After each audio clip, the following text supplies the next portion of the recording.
From Lagos, the nation's commercial capital, this is the news at 10, live from Channels Television. Reporting tonight, Ijoma Oyato.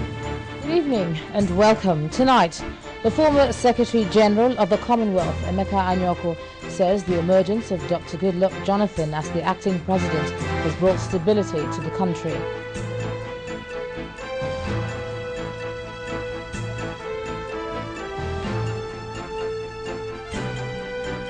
The Senate says it will begin voting on the sections of the proposed alteration of sections 145 and 190 of the 1999 Constitution on Wednesday, the 24th of February.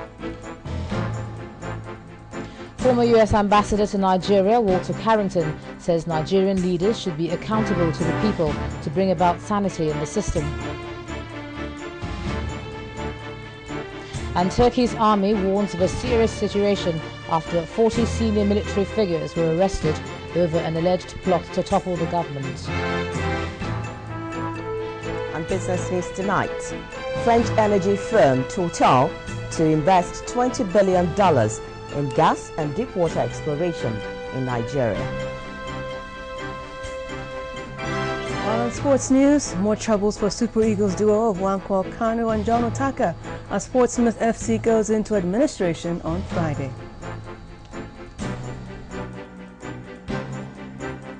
The former Secretary General of the Commonwealth, Emeka Anyoko, has thrown his weight behind the acting president, Dr. Goodluck Jonathan, after a meeting between Dr. Jonathan and members of the Presidential Council on Foreign Affairs. Chief Anyoko said that the emergence of Dr. Jonathan as acting president has had a stabilizing effect on the polity.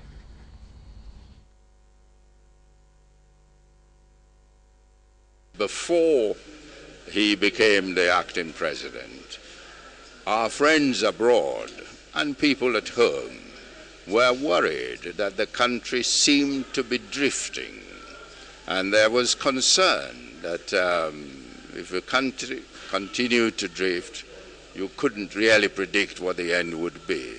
But his formal assumption of office as acting president has brought in stability and the lowering of tension and anxiety, and that's been very good for the country. I think that most of our critics abroad and at home have welcomed the fact that we now have a constitutionally approved arrangement for the governance of this country.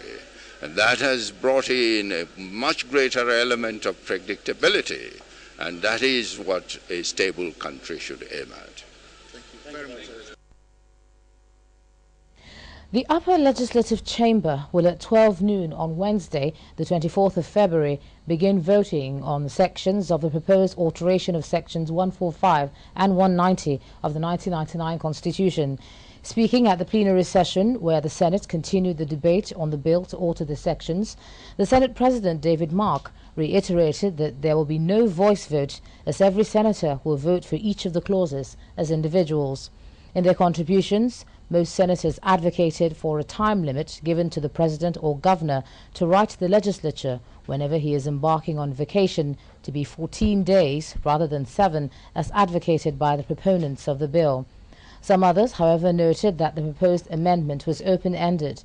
They advocated for the Senate to further amend the bill to include that the acting president or governor be sworn in as the president or governor if after 90 days of acting the president does not return or through impeachment proceedings against the president or the governor. In the chambers here, I beg you, please. On resumption of the first plenary for the week, the Senate's continued deliberation on the alteration of sections 145 and 190 of the 1999 Constitution. In their submission, most of the senators supported the bill, but called for the time limits given to the president or governor to write the legislature. The acting president eventually should be able to take over as a full-fledged president, and this will have normalized things as it should be. But the way we are doing today, what we are doing today, we'll be going the halfway. I mean, understand? We'll be doing it halfway, and I think it will not go well for us at the end of the day. I have always stated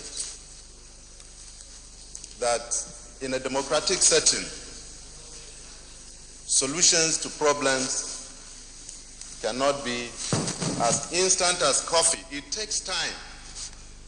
It takes time because we aim at consensus in whatever we do, particularly in a very complex society like ours, so that in the final analysis, what comes out is workable, is acceptable to the majority of our people. Some other senators, however, frown at the proposal that the legislature will, through a single majority, pass a resolution for the vice president or deputy governor to take in acting capacity. So this bill for the amendment of these two sections is timely, and it is our own duty, it's mandatory on us to do the right thing at the right time. I will also want to speak on the timing, which Mr. President is supposed to transmit a letter, and the timing of 7 days is too short. I would propose that 14 days is most appropriate. But some other senators added some amendment to the bill.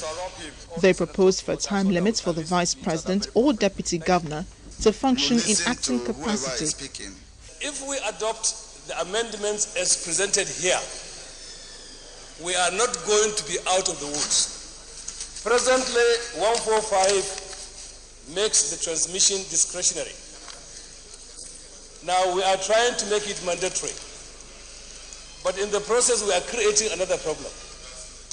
Because subsection 2 that brings in the National Assembly makes it discretionary for the National Assembly to pass that.